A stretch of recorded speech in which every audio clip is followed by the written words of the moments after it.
Good morning. Thank you for having me. What I'd like to talk to you about in the next hour is the transformation of fertility into creativity. And of course, this is something personal for me as I'm in that stage in my life, but it's also because of my work. I've been doing face reading for 25 years now. And for a very long time, I've had a lot of work with people who need fertility help. They come to me and say, Lilian, am I still fertile? And there are signs in the face, particularly in the philtrum, that very easily show whether or not fertility is present. And in most of the cases, in most of my clients, they are still fertile. And in a small percentage, they will go have IVF or they will have assisted treatments. Some of them go anyway, even though they don't need it, because they're not patient enough to wait for natural fertility to happen. But what I find is one of the things that I talk to them about when they have fertility issues is fertility and creativity are the same things. And I think our society doesn't allow for as much creativity as there used to be. People used to spend more time, knitting or cooking or gardening or organizing closets, because that's creative too. And we don't spend as much time being creative. So one of the things I told almost all of my clients was, if you want to get pregnant, you might want to get more creative. That creativity seemed to enhance fertility. Now, as I approached menopause and I got perimenopausal, I wanted to do it in a very natural way. I wanted to do it happily. To me, I don't think you should treat menopause as a disease. It's a very natural transition that's supposed to occur. And actually, I personally think it's kind of fun. I think it's funny when I have a hot flash. Luckily, I live in a hot place. I can go out, a cold place. I can go outside and it's cold air. I live in Seattle.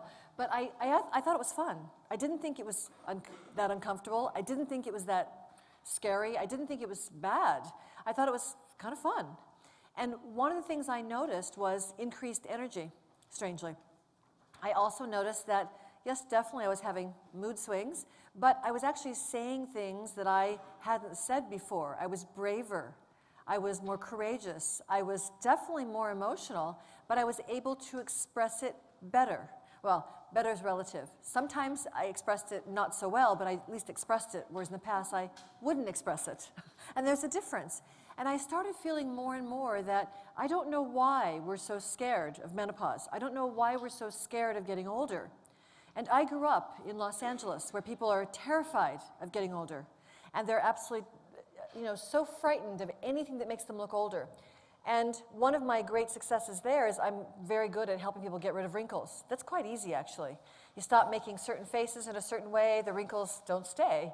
You process certain emotions, the wrinkles come off.